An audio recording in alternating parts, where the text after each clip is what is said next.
欢迎来到冥想之境。今天我们来聊一聊正念与自然。有时候我们会特意找一段音乐来放松，可其实大自然一直都在发生，只是我们太忙了，很少真正听见。这一期我想和你聊一聊正念与自然，以及我们如何重新和风声、雨声相处。小时候，下雨是一件值得开心的事，可以趴在窗边，看雨一滴一滴落下来，听屋檐滴水，听风把雨吹斜。可长大以后，雨声变成了天气不好，风声变成了有点吵，自然的声音不再是陪伴，而成了需要被屏蔽的背景。今天不是让你回到童年，而是邀请你重新把注意力交还给此刻正在发生的声音。从正念的角度来看，自然声有一个很特别的特点，它们不要求你理解，也不要求你回应。风不会催促你，雨不会评价你，它们只是发生着。这对长期处在紧绷状态的人来说，本身就是一种安全感。科学研究也发现，自然声音可以帮助神经系统从警觉模式慢慢回到恢复模式。当你听风声、雨声的时候，大脑会减少对威胁的扫描，心率和呼吸会不自觉地变慢。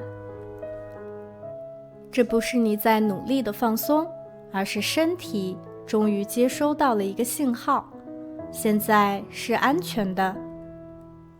但正念并不是要你用自然的声音让自己变好，它只是邀请你在听见风声或雨声时，留意一下你的身体发生了什么。也许你感觉肩膀放松了一点，也许你的呼吸深了一点，也许什么都没有发生，都没有关系。不用刻意去追求效果，而是练习不抗拒当下的样子。你可以试试这样一个小练习，不用刻意的做好，也不用完全的闭眼。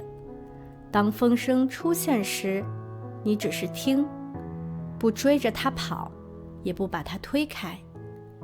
当雨声变大或变小，你觉察到变化，然后让注意力再一次回到听见这件事本身。就像坐在河边，看水流过，而不是跳进水里。有时候自然声会带出一些情绪，雨声可能让人感到孤独，风声可能让人感到空旷。正念并不是要你立刻变得平静，而是让你知道，连这些感受也可以被自然所承接。你不需要马上调整心情，自然本身已经在陪你了。在佛教的视角中，修行并不一定发生在蒲团上，听风也是修行，听雨也是回到当下。因为当你真正听见的时候，你已经不在过去，也不在未来，你就在这里。如果你此刻正感到疲惫、混乱，或者只是需要一点安静，你不必刻意去找答案。下一次听见风声或雨声，你可以对自己说一句：我听见了，我正在感受当下。这句听见不是对声音说的，而是对自己说的。自然的声音从来没有离开过你，只是这一刻你选择回来。愿风声，愿雨声，在你需要的时候，轻轻地陪你一会儿。感谢收听，我们下期再见。